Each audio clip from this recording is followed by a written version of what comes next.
بسم اللہ الرحمن الرحیم۔ ایک بادشاہ کا سبق آموز واقعہ۔ ایک ریاست کے بادشاہ نے یہ اعلان کروا دیا کہ کل صبح جب میرے محل کا مرکزی دروازہ کھولا جائے گا، تب جس شخص نے بھی محل میں جس چیز کو ہاتھ لگا دیا وہ چیز اس کی ہو جائے گی۔ اس اعلان کو سن کر سب لوگ آپس میں بات چیت کرنے لگے کہ میں تو سب سے زیادہ قیمتی چیز کو ہی ہاتھ لگاؤں گا۔ کچھ لوگ کہنے لگے میں تو سونے کو ہاتھ لگاؤں گا، کچھ لوگ چاندی کو، تو کچھ لوگ قیمتی زیورات کو، کچھ لوگ گھوڑوں کو، تو کچھ لوگ ہاتھی، کچھ لوگ دودھ دینے والی گائے کو ہاتھ لگانے کی بات کر رہے تھے۔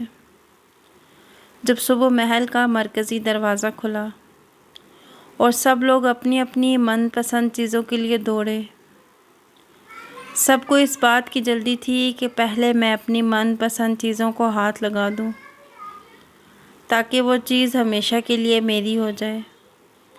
بادشاہ اپنی جگہ پر بیٹھا سب کو دیکھ رہا تھا اور اپنے آس پاس ہو رہی بھاگ دوڑ کو دیکھ کر مسکرا رہا تھا۔ اسی وقت اس بھیڑ میں سے ایک شخص بادشاہ کی طرف بڑھنے لگا اور آہستہ آہستہ چلتا ہوا بادشاہ کے پاس پہنچ کر اس نے بادشاہ کو چھو لیا۔ بادشاہ کو ہاتھ لگاتے ہی بادشاہ اس کا ہو گیا اور بادشاہ کی ہر چیز بھی اس کی ہو گئی۔ جس طرح بادشاہ نے ان لوگوں کو موقع دیا اور ان لوگوں نے غلطیاں کی، ٹھیک اسی طرح ساری دنیا کا مالک بھی ہم سب کو ہر روز موقع دیتا ہے۔ لیکن افسوس ہم عقل کے اندھے لوگ ہر روز غلطیاں کرتے ہیں۔ ہم اللہ کو حاصل کرنے کی بجائے اللہ کی بنائی ہوئی دنیا کی چیزوں کی آرزو کرتے ہیں، لیکن کبھی بھی ہم لوگ اس بات پر غور نہیں کرتے کہ کیوں نہ دنیا کے بنانے والے مالک کو پا لیا جائے۔ اگر مالک ہمارا ہو گیا تو اس کی بنائی ہوئی ہر چیز بھی ہماری ہو جائے گی۔